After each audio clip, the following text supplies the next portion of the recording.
Assalamualaikum warahmatullahi wabarakatuh. Berjumpa lagi dengan kita tim Bahasa Indonesia dari SMK Cendika Bangsa Kepanjen Malang. Dalam kesempatan ini kita akan belajar mengenai teks ceramah, yaitu materi yang diangkat atau disampaikan di kelas 11 di akhir awal semester, di semester ganjil bagian akhir.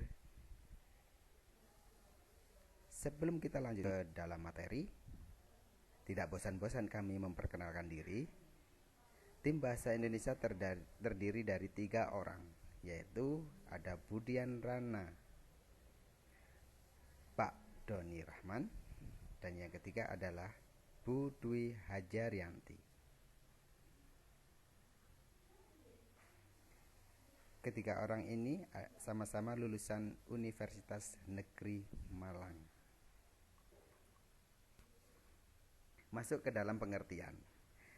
Teks ceramah menurut Anton M. Mulyono adalah keterangan atau bahan nyata yang dapat dijadikan dasar kajian, analisis, atau simpulan. Sedangkan menurut KBBI, pidato merupakan ceramah seseorang di hadapan banyak pendengar mengenai suatu hal, pengetahuan, dan sebagainya. Dari kedua pendapat tersebut dapat kami simpulkan bahwa ceramah adalah komunikasi satu arah mengenai suatu hal di hadapan khalayak. Jadi, jika seseorang berbicara di depan orang banyak, itu sudah termasuk ke dalam ceramah, baik formal ataupun dalam kegiatan tidak formal. Yang terpenting ada hal yang disampaikan dengarkan banyak orang. Jenis ceramah dilihat dari audiennya atau pendengarnya. Ada 2 jenis ceramah, yaitu ceramah umum dan ceramah khusus. Sebuah ceramah dikatakan ceramah umum jika nasihatnya disampaikan kepada khalayak yang luas atau orang secara umum. Dan ceramah dikatakan ceramah khusus jika ceramahnya bertujuan memberikan nasihat kepada khalayak tertentu atau audiennya adalah audien tertentu yang bersifat khususnya.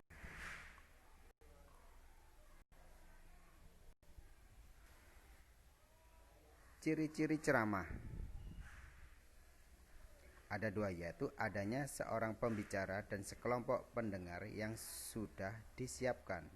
Jadi kedua orang ini harus ada, yaitu yang pembicara dan pendengar. Yang kedua adalah adanya ide yang akan disampaikan secara lisan. Hanya ada 2 ciri dalam ceramah. Selanjutnya, ketika kita akan menulis sebuah teks ceramah, tentunya kita harus memahami struktur yang ada di dalam teks ceramah.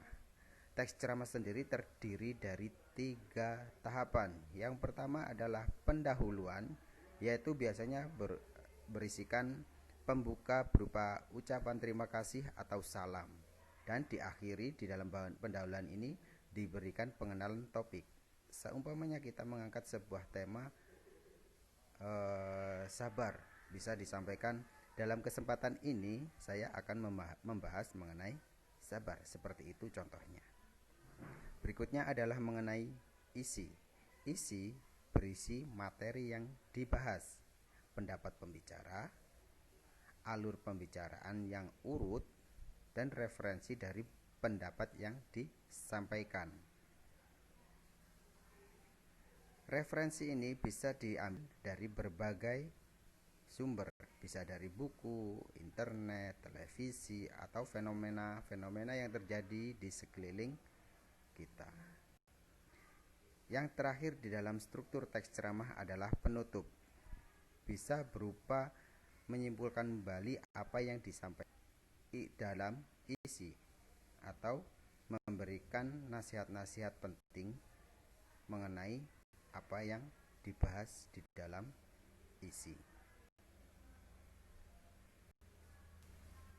Nah, ini adalah contoh ceramah paling sederhana.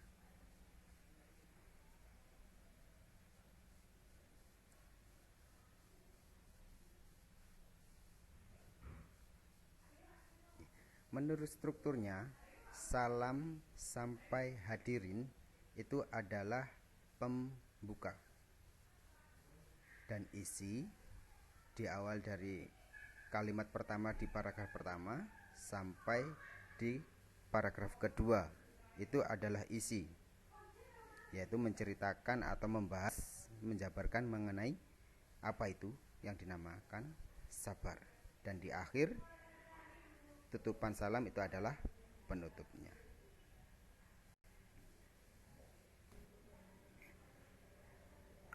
Setelah kita mempelajari struktur dan contoh, kita akan membahas mengenai kaidah kebahasaan. Kaidah kebahasaan teks ceramah menggunakan bahasa yang sangat sederhana, mudah dipahami, serta menggunakan kata atau kalimat sehari-hari.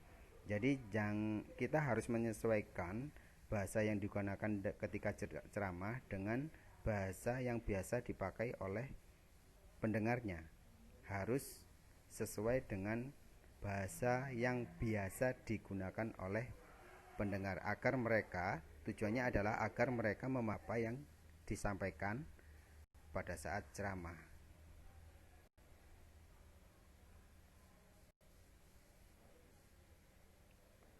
Yang terakhir adalah langkah-langkah membuat teks ceramah.